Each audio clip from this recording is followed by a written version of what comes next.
سب سے آخری صحابی حضرت ابو طفیل تک جتنے تقریباً 1.5 لاکھ صحابہ اکرام ہے، سب سے مجھ سے محبت ہے، سب سے مجھے محبت ہے۔ وَكُلٌّ وَعَدَ اللَّهُ الْحُسْنَىٰ، سب سے اللہ نے جنت کا وعدہ کیا ہے، ہم سب کو جنت مانتے ہیں۔ اس کے نقش قدم پر چلتے ہوئے میں آپ سے چلتے چلتے صرف اتنی درخواست کروں گا، اللہ کے واسطے آپ مہمان گرامی کے وقت کی قدر کرتے ہوئے اور اپنی بھی قدر کرتے ہوئے اس مدرسے کا خیال رکھتے ہوئے جتنا آپ سے ممکن ہو مدرسے کا زیادہ سے زیادہ تعاون فرمائے۔ حضرت ابوبکر صدیق کی مناسبت سے میں نے ایک بات عرض کی، بہت ساری باتیں رہ گئی، کہنے کو کہنا تھا، لیکن ہمارے بڑے اکابرین علماء دین تشریف فرما ہے، طالب علم کی کیا حیثیت ہے اساتذہ کے سامنے گفتگو کرے، لیکن چلتے چلتے طالب علم استاد سے درخواست تو کر سکتا ہے، طالب علم بڑوں سے درخواست تو کر سکتا ہے، آپ میرے بڑے ہیں، میرے بزرگ ہیں، چلتے چلتے رخصت ہوتے ہوئے صرف ایک ہی درخواست کروں گا، آپ کے سامنے مدرسے کا بینر لگا ہوا ہے، مدرسے کی عمارت آپ کے سامنے موجود ہے،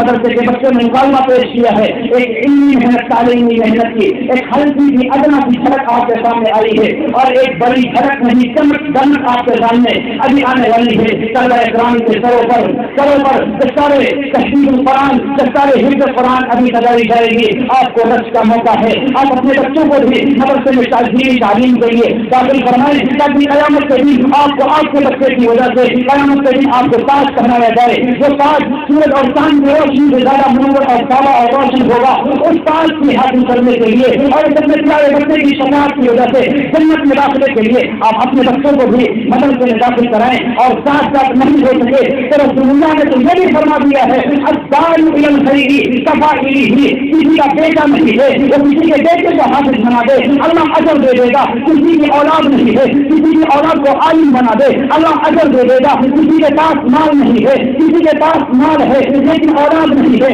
مال لگا دے کسی اور کی اولاد پر اللہ اجر دے دے گا، کسی کے پاس صحت ہے اس صحت کو خرچ کر دے اللہ اجر دے دے گا، کسی کے پاس محنت ہے اس محنت کو خرچ کر دے اللہ اجر دے دے گا۔ ہمارے پاس اگر بیٹا نہیں ہے، ہمارے پاس اگر اولاد نہیں ہے، اگر ہم اپنے بیٹے کو دینی تعلیم کے لیے دینی خدمت کے لیے وقت نہیں کر سکتے ہیں، اپنے بیٹے کو کسی بھی عذر کی وجہ سے حافظ قرآن نہیں بنا سکتے ہیں، کسی بھی عذر کی وجہ سے عالم دین نہیں بنا سکتے ہیں، کوئی بھی اپنی مجبوری ہے کوئی بھی اپنا عذر ہے، تو رسول اللہ نے فرما دیا ہے الدال الی الخیر کفاعلہ، اگر آپ بھلائی کی طرف رہنمائی کر دیں گے، کسی کا تعاون کر دیں گے، کسی کی مدد کر دیں گے، تو اللہ آپ کو اللہ کی ذات سے امید ہے وہی اجر آپ کو عطا فرمائے گا جو اجر کرنے والے کو ملے گا۔ تو آپ حضرات سے میں درخواست کروں گا آپ زیادہ سے زیادہ اس کار خیر میں بڑھ چڑھ کر حصہ لیں، اللہ آپ کو اجر عظیم عطا فرمائے گا۔